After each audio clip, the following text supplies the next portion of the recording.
Baik, bismillahirrahmanirrahim. Assalamualaikum warahmatullahi wabarakatuh. Waalaikumsalam warahmatullahi wabarakatuh. Ya, Wabarakatuh. alhamdulillahirrahmanirrahim. Puji syukur bersama-sama marilah kita panjatkan ya atas kehadirat Allah Subhanahu wa taala, Tuhan yang Maha Kuasa yang telah melimpahkan segala rahmat nikmat kesehatan untuk kita semua ya, sehingga kita masih bisa hadir di sesi perkuliahan secara online hari ini di mata kuliah mikrobiologi dan parasitologi. Nah, seperti yang sudah saya informasikan dan kebijakan untuk presensi ya, silakan. Saya sudah share untuk link-link yang harus kalian like and share ya. Jadi nama-nama kalian itu nanti akan tampil ya di apa namanya di setiap postingan itu nanti akan dilakukan proses perekapan ya sebagai kehadiran kalian pada perkuliahan kita hari ini ya. Karena sekaligus itu juga menjadi apa namanya cara ya untuk kita sama-sama berusaha agar semakin membuat kampus kita ini itu dikenal oleh masyarakat ya. Karena kalau bukan kita, siapa lagi? Nah, itu pertanyaannya. Baik, untuk pertemuan kita hari ini sebetulnya materi yang sudah saya sharekan itu sudah dalam bentuk video. Artinya itu adalah penjelasan atau apa namanya penyampaian materi yang secara spesifik ya terkait bab yang akan kita bahas hari ini ya. Karena di pertemuan sebelumnya saya tidak bisa mengisi perkuliahan, jadi untuk hari ini itu nanti akan ada dua bab yang akan saya berikan sesi untuk pertanyaan ya, di mana kalian dipersilahkan untuk memberikan jawaban gitu, dan lebih banyaknya itu nanti bisa kalian simak ya melalui video linknya yang sudah saya sharekan di grup kuliah ya. Jadi sekali lagi sesi Zoom ini memang sangat tidak mungkin untuk menyampaikan perkuliahan segitu banyaknya, tapi lebih pada mereview ya dari apa yang sudah kalian simak, dari apa yang sudah kalian pahami, dan dari apa yang sudah kalian catat ya. Jadi kalau nggak begitu nanti tidak ada sesi belajar. Karena dengan begitu kalian bisa membaca kembali dari apa yang sudah disampaikan atau menyimak kembali apa yang sudah di sharekan. Ya, harapannya ada kerjasama di antara kita ya. Jadi agar saya pun penyampaian materinya itu bisa lebih maksimal ya pada saat sesi video, lalu pada saat sesi Zoom itu saya lebih maksimalnya adalah untuk mereview dan sekaligus menilai keaktifan dari mahasiswa untuk berkontribusi atau berpartisipasi aktif ya. Baik, untuk pertemuan yang ini saya akan membahas dulu untuk bab pertumbuhan mikroba ya. Sebagai pengantar bahwasanya memang kalau kita berbicara masalah mikroba, mereka juga makhluk hidup ya. Mereka juga makhluk hidup yang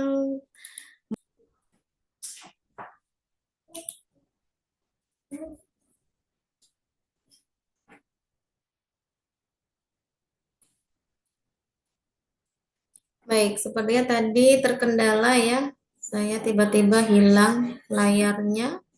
Ini saya sudah kembali lagi, sudah terdengar suara saya? Sudah, Bu. Sudah, Bu. Oke, Bu.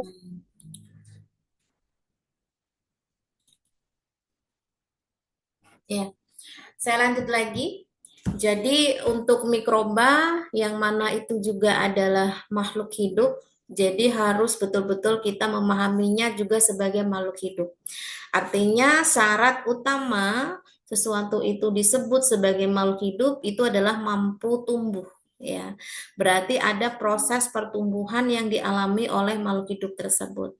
Nah, meskipun secara prosesnya, secara karakteristiknya itu berbeda antara satu dengan yang lain ya. Karena kalau sudah yang pernah saya sampaikan di awal bahwasanya mikroba ini berbeda dengan kita ya, berbeda dengan hewan, berbeda dengan tumbuhan, yang mana kita hewan tumbuhan itu termasuk ke dalam makhluk hidup yang multiseluler dan karakteristik selnya pun juga berbeda ya. Jadi tidak bisa disamakan dengan mikroba yang memang hanya terdiri dari satu sel saja.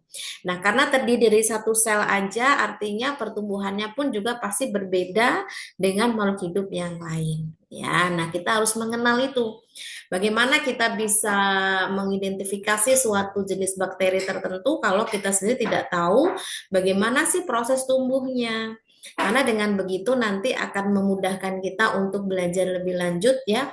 Karena dengan tahu bagaimana cara tumbuhnya, itu tentunya akan lebih mudah untuk kita mempelajari karakteristiknya. Baik, yang pertama saya persilakan satu mahasiswa untuk bisa menjelaskan ya apa itu pertumbuhan mikroba. Nah, dalam hal ini adalah bakteri yang menjadi tokoh utamanya ya. Baik, di sini yang sudah raise hand atas nama Kamelia. Ada Kamelia?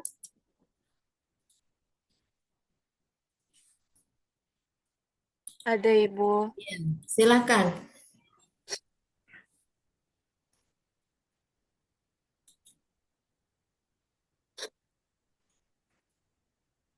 Pertumbuhan mikroba adalah proses bertambahnya jumlah sel mikroorganisme seperti bakteri, jamur, atau ragi melalui pembelahan sel. Mikroba berkembang biak dengan cara membelah diri. Misalnya bakteri dengan pembelahan binar dari satu sel bisa menjadi 2, lalu 4, 8, dan seterusnya. Baik, sudah Ibu.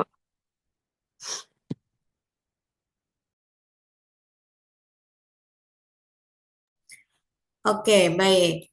Saya persilakan lagi di sini Lutfia. Silakan Lutfia. Baik, Ibu. Pertumbuhan mikroba ialah peningkatan unsur sel yang dapat menghasilkan peningkatan pada ukuran sel, jumlah sel, atau keduanya. Namun, karena mengobservasi pertumbuhan satu sel mikroba sulit, mempelajari pertumbuhan populasi mikroba seperti pertumbuhan koloni atau pertambahan jumlah sel mikroba itu ialah pertumbuhan populasi. Cukup, Ibu. Terima kasih. Oke, baik. Ya, jadi kalau berbicara masalah pertumbuhan sebetulnya sama halnya dengan makhluk hidup yang lain ya. Jadi karakteristiknya pun juga harus sama, apa saja yang disebut dengan istilah pertumbuhan begitu kan. Yang jelas pertumbuhan itu harus ada perubahan dari makhluk hidup tersebut yang awalnya mungkin jumlahnya sedikit menjadi banyak ya. Itu dalam satu individu. Berarti kan ada pertumbuhan yang dimulai dari tingkat sel, ya. Nah, untuk bakteri itu sendiri, karena memang jumlah selnya hanya satu setiap individu, ya, berarti pertumbuhan mikroba tentunya tidak bisa hanya dilihat dari tingkat satu individu saja. Karena kalau tingkat satu individu mentok cuma satu saja, ya, beda dengan manusia. Kalau manusia itu kan jumlah selnya banyak ya di dalam tubuh, jadi setiap waktu itu ada proses regenerasi gitu ya, perbaharuan sel-sel yang mengalami kerusakan begitu. Tapi kalau untuk bakteri itu dilihatnya dari sisi populasi ya. Jadi tidak hanya satu bakteri saja tapi lebih dari itu karena yang disebut istilah pertumbuhan di sini adalah peningkatan unsur sel ya. Yang itu dari ukurannya, dari jumlahnya ya, dan keduanya baik itu ukuran sel maupun jumlah sel. Jadi beda dengan kalau kita melihat pertumbuhan manusia yang memang itu berlaku untuk satu individu saja. Tapi kalau bakteri tidak. Bakteri itu yang dilihat adalah pertumbuhan koloninya atau kelompoknya ya. Apakah dia bertambah atau berkurang ya populasinya. Makanya disebut dengan istilah pertumbuhan populasi. Nah, di sini adalah gambar dari contoh proses kita menumbuhkan bakteri dari alam ya ke media tertentu. Nah, untuk yang saya tunjuk di kursor ini ya, ini kemudian yang ini ya, yang ini sama yang ini berbeda ini. Nah, yang berwarna merah ini ya, yang kayak titik-titik-titik ini yang saya tunjuk pakai kursor ini adalah pertumbuhan bakteri ya. Sedangkan yang ini adalah jamur. Ya, jamur yang sifatnya mikroorganisme. Dan yang ini adalah jamur. Ya, dan ini juga jamur. Artinya, kita bisa menumbuhkan mikroba yang hidup di alam ke dalam skala laboratorium. Tapi dengan catatan memang harus disesuaikan dengan segala kebutuhan yang ada, terutama media ya yang sudah kita bahas di sesi praktek online ya. Jadi bagaimana kita bisa menumbuhkan mikroba itu tanpa tidak membuat mikroba itu menjadi enggan untuk tumbuh ya. Salah satunya adalah kebutuhan nutrisinya. Jadi kalau kebutuhan nutrisinya terpenuhi dan tidak ada hambatan-hambatan yang lain untuk tumbuh, insya Allah bisa dikulturkan atau bisa ditumbuhkan ya. Oke, sejenak kita mendengarkan azan asar ya.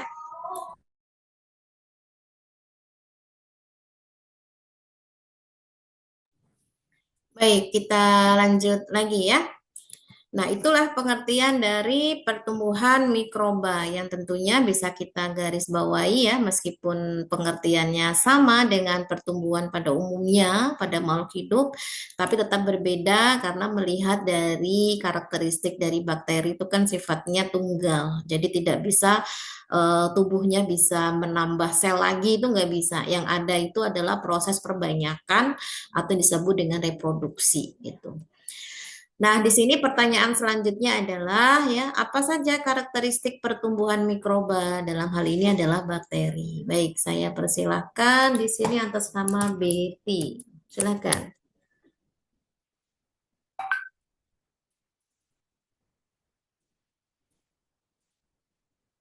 Pagi, Bu. Izin menjawab ya, Bu ya. Ya, silakan. Karakteristik pertumbuhan mikroba yaitu ada beberapa. Yang pertama, pertumbuhan mikroba yang terdapat dengan pertumbuhan jumlah sel mikroba. Kemudian pertumbuhan mikroba berlangsung selama nutrisi masih cukup tersedia. Kemudian ada pertumbuhan mikroba dapat diukur dengan melihat kenaikan biomasa atau jumlah sel. Selanjutnya ada selama pertumbuhan mikroba dapat menghasilkan metabolit primer atau sekunder berupa produk.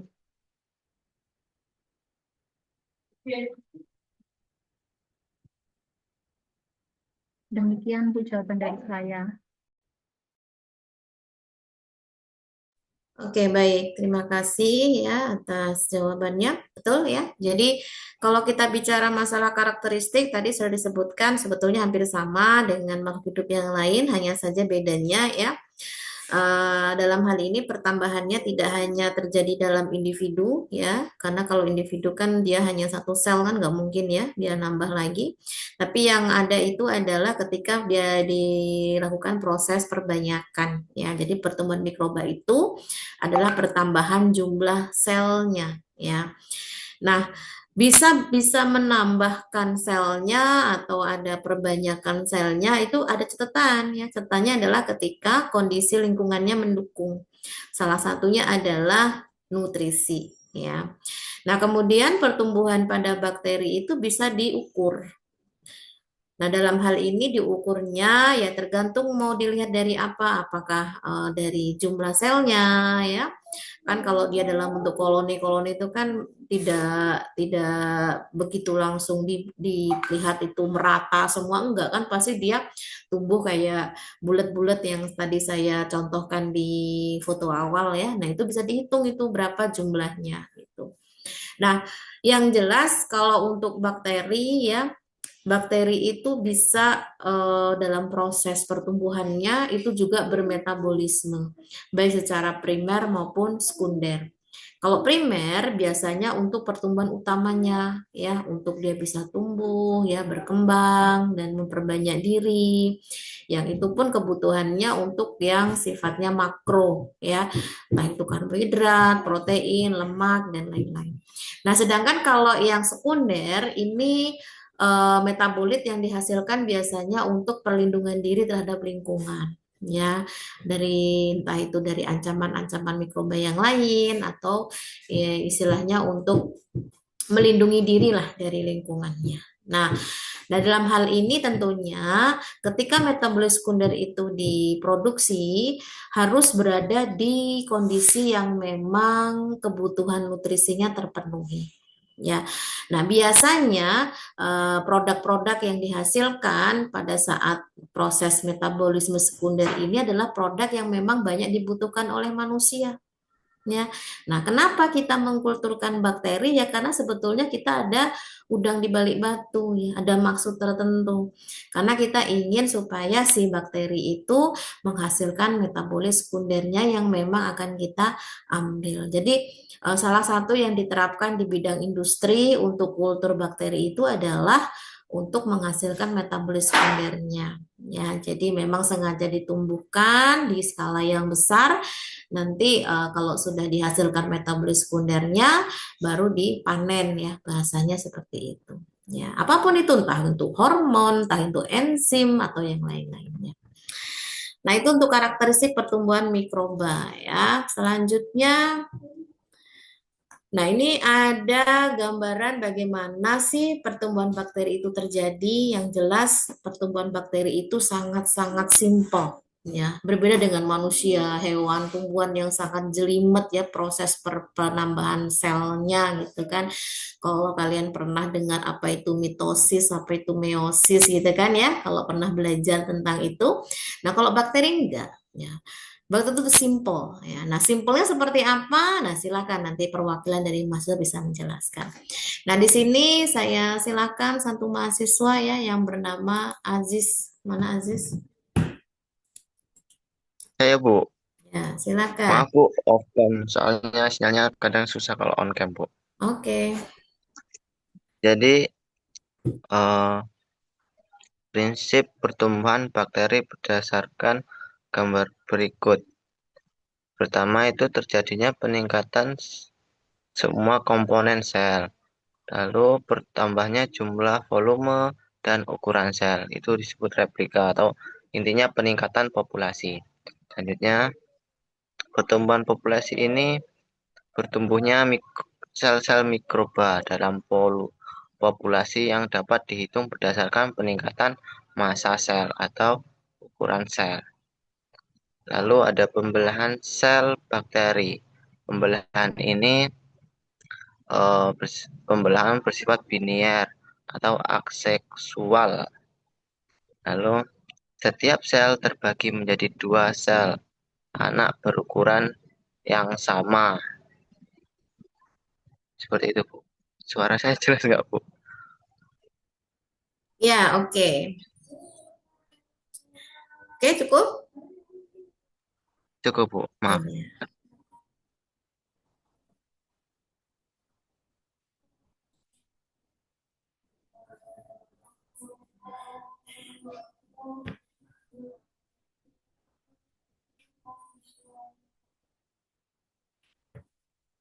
Baik, di sini sudah digambarkan ya, dan sudah dijelaskan juga tadi bahwasanya semua itu kalau dilihat dari proses pertumbuhannya itu pasti berawal dari satu sel ya. Nah, satu sel ini tentunya nanti akan ada proses untuk penggandaan ya, kromosom yang ada di dalamnya kan mau dibagi ya, artinya harus sama rata karakteristiknya sehingga nanti sel yang dihasilkan juga memiliki karakteristik yang sama persis ya, tidak berbeda. Nah, ketika sudah proses penyiapan untuk penggandaan kromosom ya, kemudian persiapan untuk penguatan dinding selnya yang siap untuk membelah ya. Jadi ketika semua itu terjadi, kita bisa lihat di sini bahwasanya yang awalnya satu sel itu hanya satu kromosom jadi 2 kromosom. Ya, berarti kan ini sudah siap untuk membentuk sel yang berbeda masing-masing, tapi komposisinya sama ya. Nah, ketika sudah proses pemisahan dari dinding selnya ini sudah terbentuk sekat ya, ini kan membentuk lekukan untuk sekat. maka masing-masing akan membentuk sel yang berbeda tetapi karakteristiknya sama ya. Nah, ini adalah proses yang sangat sederhana yang saya katakan tadi. Satu jadi dua ya. Jadi tidak ada istilah pertumbuhan reproduksi pada seperti manusia, hewan, tumbuhan itu enggak, karena kan kita karakteristiknya berbeda ya. Kalau bakteri itu kan sifatnya prokariot ya. Kalau kita itu adalah eukariot. Itunya lebih kompleks ya dalam proses pertumbuhan selnya ya. Baik, selanjutnya nah, ini yang tadi saya jelaskan ya, bahwasanya itu ada proses yang disebut dengan replikasi ya. Jadi nanti replikasi ini yang awalnya 1 jadi 2, 2 jadi 4, 4 jadi 8 dan seterusnya ya. Nah, itu semua apakah berada dalam satu individu yang sama? Enggak ya. Itu masing-masing itu. Karena mengingat lagi kalau bakteri ini sifatnya adalah tunggal. Jadi tidak sama dengan manusia. Manusia itu kan dalam satu tubuhnya bisa ribuan bahkan miliaran sel yang berada di dalam satu individu yang sama. Nah, makanya disebutnya kalau untuk bakteri itu adalah pertumbuhan populasi.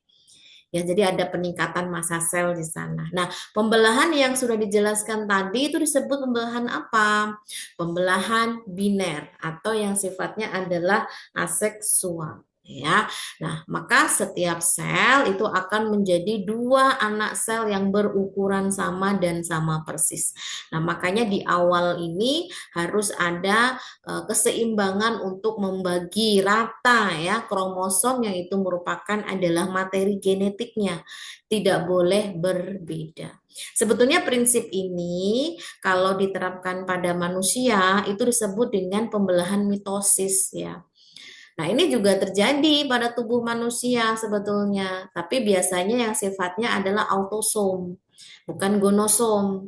Autosom itu yang kaitannya dengan tubuh ya, entah itu sel pada kulit, sel pada rambut. Jadi kenapa kok walaupun sel-sel kita ini sudah banyak yang mati itu ya rusak, tapi regenerasinya itu menghasilkan sel yang sama dari awal kali lahir sampai kita tidak ada gitu ya. Jadi memang itu semua dikodekan oleh sifat genetik. Nah, nanti di bab selanjutnya itu akan belajar tentang materi genetik pada bakteri. Salah satunya adalah apa itu DNA, apa itu RNA ya. Oke, selanjutnya pertanyaan apa itu generasi mikroba? Nah, coba di sini yang sudah raise hand atas nama Eka Septi. Ada Eka Septi? Ada, Bu. Wak- Waktu generasi mikroba adalah waktu yang dibutuhkan oleh satu sel mikroba atau bakteri untuk membelah menjadi 2 sel baru. Itu, Bu.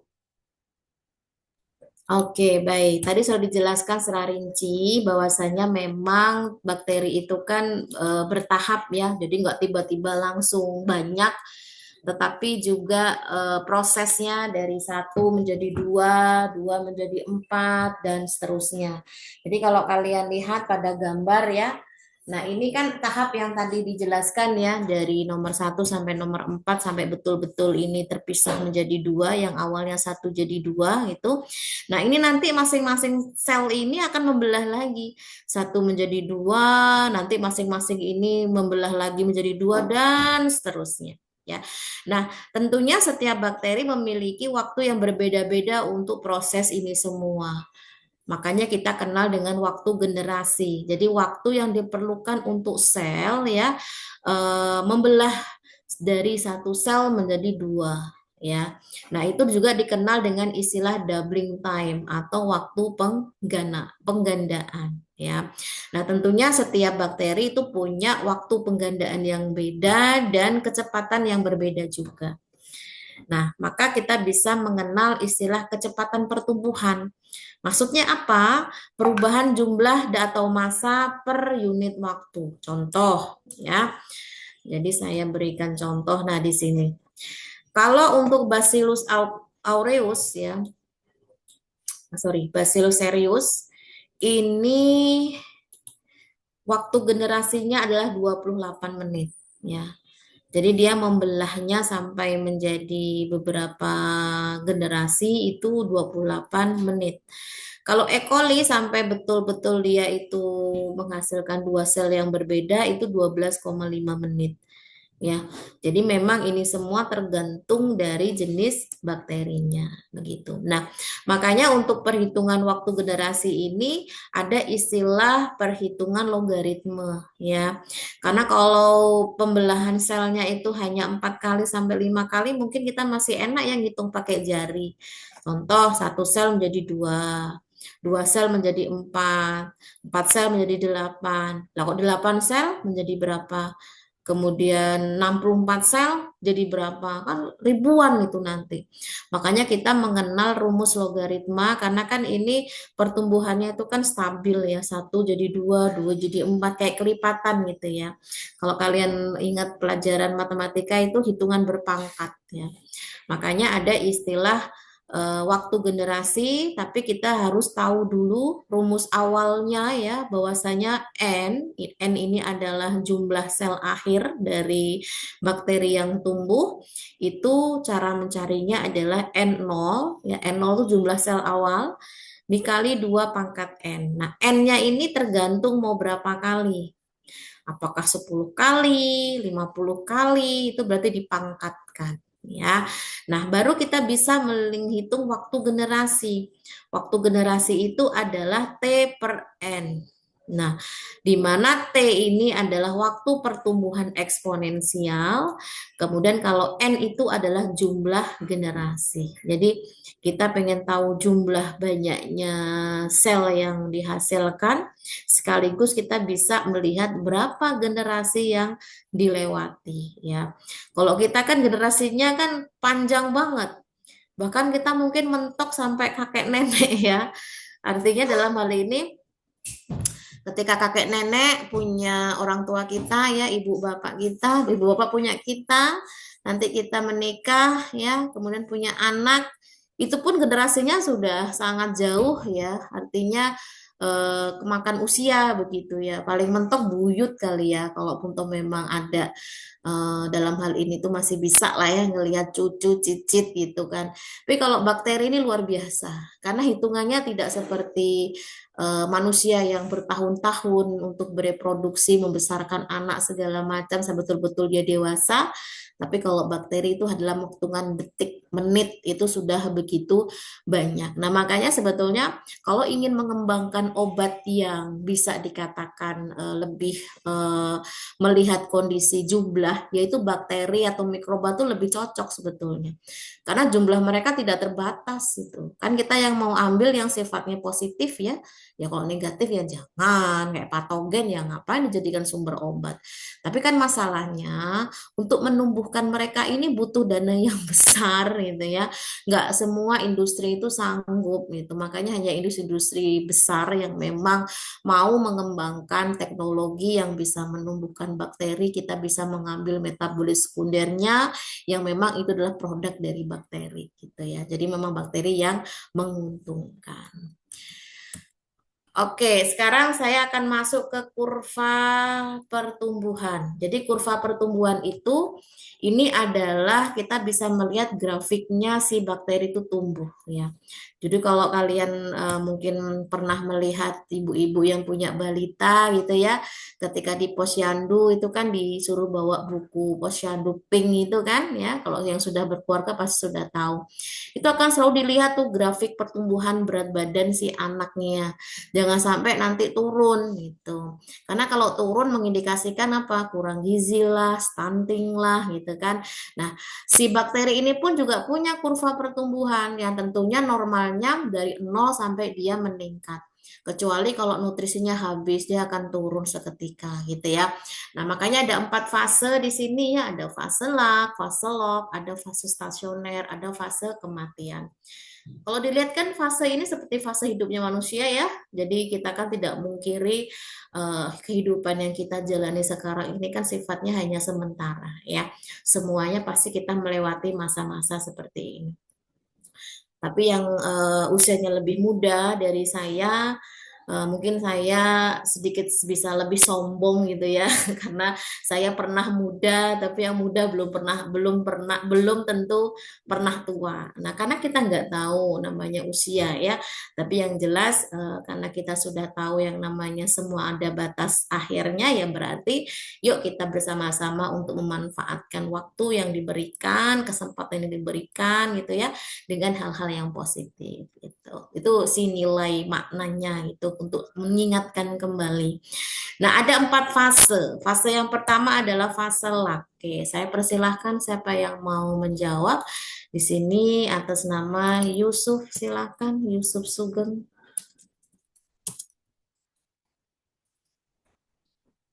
Yusuf Sugeng mau menjawab?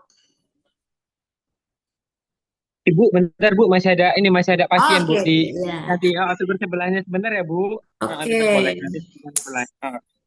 Siti Ainun. Izin menjawab, Ibu. Ya, silakan. Jadi pada fase lak ini tidak terjadi penambahan jumlah sel, tetapi aktivitas metabolisme sedang berlangsung untuk persiapan pembelahan sel. Disebut juga dengan fase adaptasi atau penyesuaian terhadap nutrisi. Untuk waktunya 1 jam hingga beberapa hari. Lama waktu ini bergantung pada jenis bakteri, umur biakan, nutrisi yang terdapat dalam medium. Pada fase ini, bakteri belum mampu mengadakan pembiakan karena enzim pertumbuhan belum disintesa. Nah, cukup Ibu, terima kasih. Oke, baik. Ada fase luck ya. Jadi kalau dilihat di gambar, fase luck itu fase yang dilingkari ini. Ini betul-betul awal kali si bakteri itu mau tumbuh tapi belum tumbuh ya. Jadi di fase di mana dia itu masih beradaptasi atau masa penyesuaian ya. Jadi kayak kalian itu ketika harus pindah rumah atau pindah kosan atau pindah tempat kerja mungkin ya.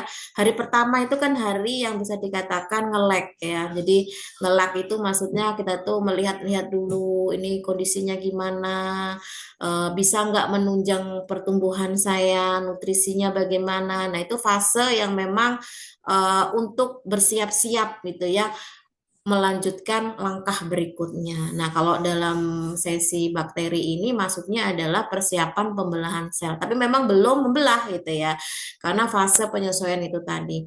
Nah, waktunya juga tidak lama ya, maksimal itu ada yang beberapa hari, ada juga yang dalam hitungan jam. Nah, semua tergantung dari jenis bakterinya apa, usia kulturnya berapa, nutrisinya itu bagaimana di dalam media tersebut ya. Kalau nutrisinya nggak mendukung ya siap-siap aja tidak bisa tumbuh ya kan, dia juga melihat kondisi nutrisi untuk si pertumbuhannya itu gitu ya. Nah, memang fase ini kan bakteri belum mengalami proses pembelahan sel, tetapi sudah ada proses pembentukan enzim. Enzim yang memang apa namanya, enzim itu nantinya digunakan untuk proses pertumbuhan ya. Jadi belum gitu. Jadi masih tahap siap-siap ya. Jadi masih dikatakan ini adalah adaptasi gitu simpelnya ya. Kemudian yang kedua itu ada tahap fase lock. Oke. Di sini yang sudah raise hand atas nama Nanja. Silahkan Nanja.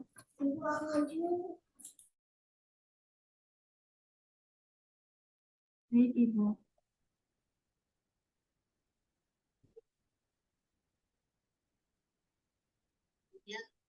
Fase log atau eksponensial yaitu pola pertumbuhan yang aktif, seimbang dan cepat. Yang kedua, sel mikroba membelah secara teratur dengan laju yang konstan tergantung pada komposisi medium kultur dan kondisi inkubasi sampai nutrisi habis. Yang ketiga, beberapa bakteri menghasilkan senyawa metabolit primer, karbohidrat, dan protein. Dan yang terakhir, pada kurva, fase ini ditandai dengan adanya garis lurus pada plot jumlah sel terhadap waktu. Terima kasih, Bu.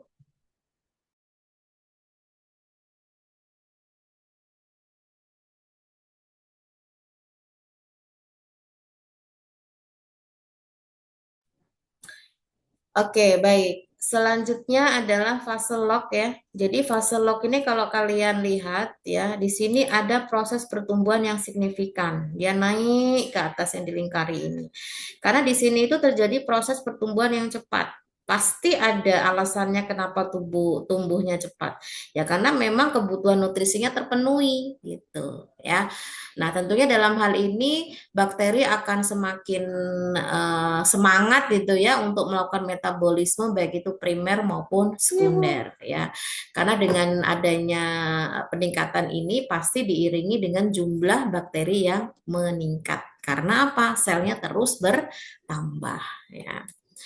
Kemudian yang ketiga ada fase stasioner. Baik, saya silakan Yusuf Sugeng sudah bisa menjawab belum? Sudah Ibu. Oke, silakan. Baik, fase stasioner ya Bu ya. Kurva pertumbuhan bakteri yang ketiga itu ada fase stasioner yang terjadi penumpukan racun akibat metabolisme sel dan kandungan nutrien mulai habis. Akibatnya terjadi kompetis nutrisi sehingga beberapa sel mati sedangkan yang lainnya tetap hidup. Pada fase ini, mikroba masih melakukan aktivitas reproduksi.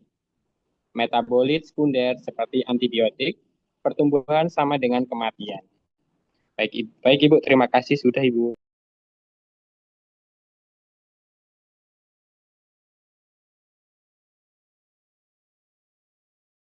Oke, baik. Terima kasih ya. Tadi sesuai yang sudah dijelaskan ya, ada fase stasioner, tapi kalau kalian lihat di sini, ini tidak lagi ada peningkatan ya, tapi dalam kondisi dia flat seperti ini. Flat ini bukan berarti dia mati enggak ya, tapi di sini itu proses di mana ada keseimbangan ya. Karena kan kalau bakteri kan juga sama ya dengan makhluk hidup yang lain itu akan ada tahap ekskresi ya, mengeluarkan zat-zat yang tidak diperlukan oleh tubuh. Nah, itu kan kalau bakteri kan bingung tuh ngebuangnya di mana. Otomatis kan dia berada di lingkungan si bakteri itu tumbuh juga sehingga ada penumpukan racun ya akibat metabolisme yang sudah banyak gitu. Sehingga akan ada kompetisi gitu ya nutrisi sehingga apa? Banyak sel-sel bakteri yang akhirnya mati. Namun sebetulnya krusialnya di tahap ini apa coba? Tahap di mana si bakteri itu sebetulnya berada di fase untuk dia memproduksi metabolis sekunder ya.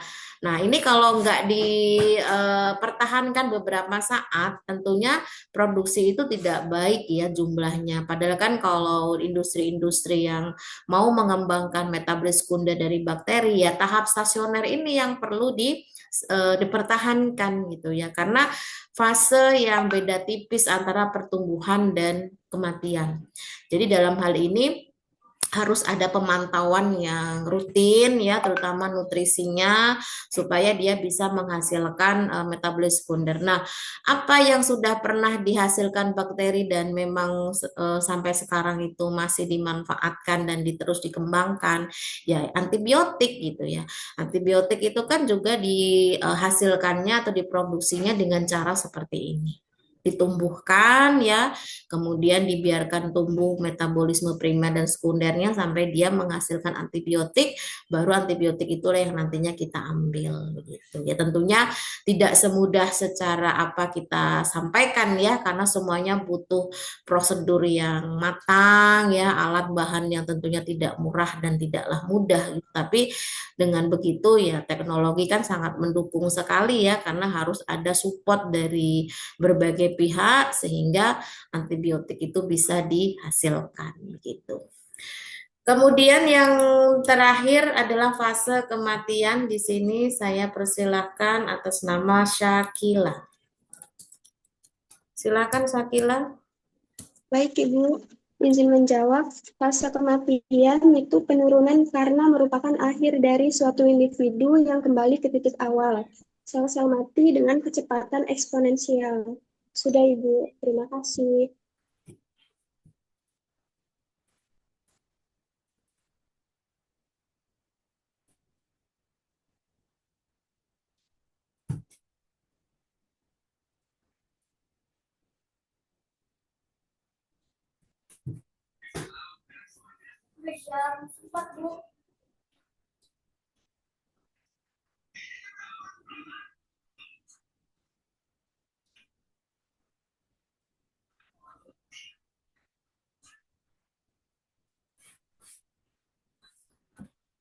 Oke, baik.